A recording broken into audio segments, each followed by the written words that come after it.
Bismillahirrahmanirrahim. Assalamualaikum warahmatullahi wabarakatuh. Alhamdulillah, wassalatu wassalamu ala asyrofil mursalin sayyidina wa nabiyina Muhammadin wa ala alihi wa sahbihi wa barik tasliman ajmain wa ba'du.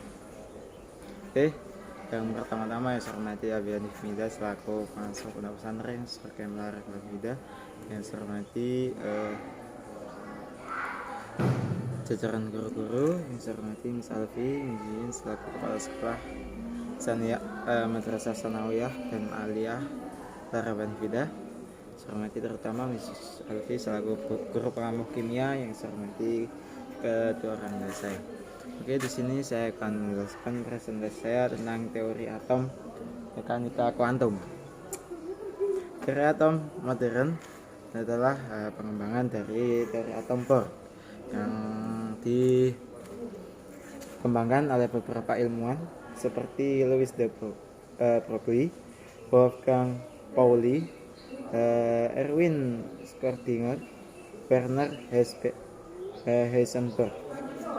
Nah, Louis de Broglie pada tahun 1924 menyatakan partikel kecil mempunyai sifat yang berbeda dengan benda besar. Partikel-partikel kecil itu selain dapat bersifat sebagai materi, dapat pula bersifat sebagai gelombang.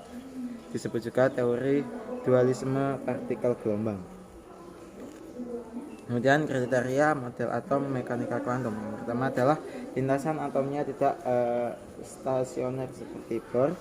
Yang kedua, bentuk dan ukuran orbital tergantung pada harga bilangan kuantumnya. Yang ketiga, posisi elektron yang berhasil ditemukan oleh Bohr berjarak 0,529 angstrom dari inti hidrogen, yang bukan berarti suatu yang pasti, tapi merupakan kebolehjadian ditemukan elektron. Kemudian cabang kedua ada bilangan kuantum. Bilangan kuantum adalah posisi elektron yang dapat digunakan melalui model atom mekanika kuantum.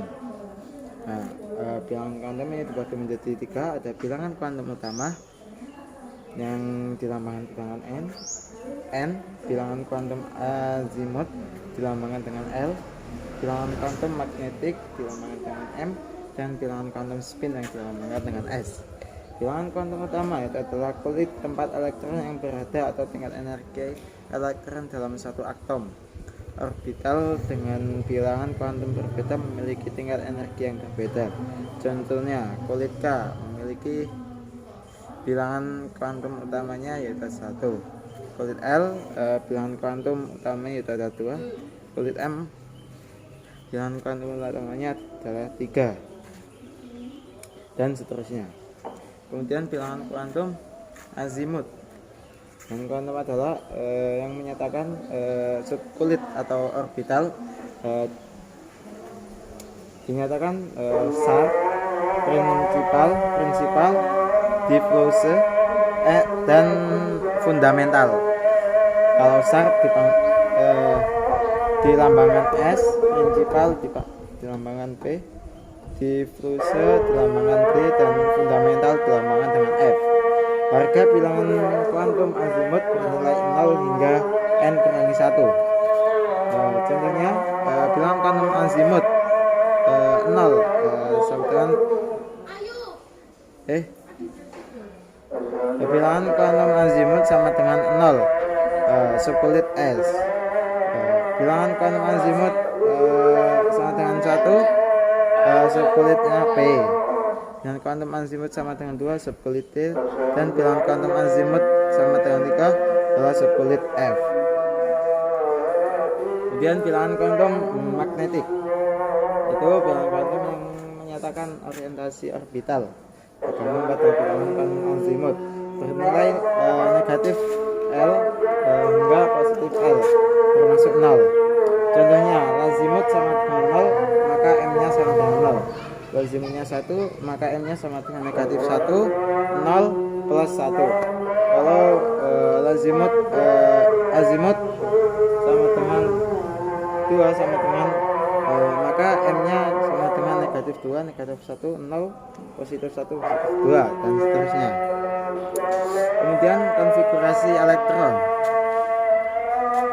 Elektron ini adalah untuk menjelaskan, berfungsi untuk menjelaskan penempatan elektron dalam setiap tingkat energi, maka digunakanlah konfigurasi elektron ini. Konfigurasi elektron yang disusun berdasarkan model atom mekanika kuantum harus mengikuti 3 aturan. Yang pertama adalah asas larangan Pauli.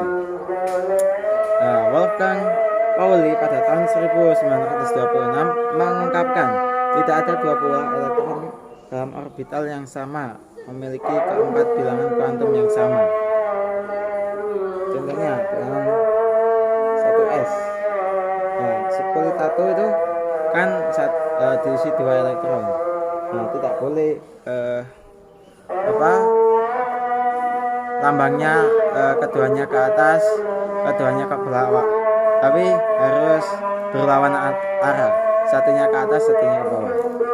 Kemudian aturan Aufbau. Aturan yaitu aturan pengisian yang dimulai pada energi yang dari yang terendah. Setelah yang paling rendah ini terisi penuh, maka berlanjut ke tingkat yang lebih tinggi. Contohnya 1s. 1s ini kalau sudah penuh pindah ke 2s. Kalau 2s penuh ganti 2p. Setelah 2p kembali diisi ke 3s. 3s penuh 3p, 3p penuh 3d dan seterusnya. Kemudian kaidahan Friedrich Hahn pada tahun 1927 nyatakan elektron yang berada di suatu orbital menempati orbital yang kosong dengan arah rotasi sejajar. Setelah semua orbital terisi 1 elektron, maka elektron lain menempati orbital dengan arah rotasi yang berlawanan. Aturan hanya berlaku bila ada alternatif pengisian orbital P, D, dan F yang tidak terisi penuh. Sedangkan orbital yang penuh tidak boleh melanggar asas larangan Pauli.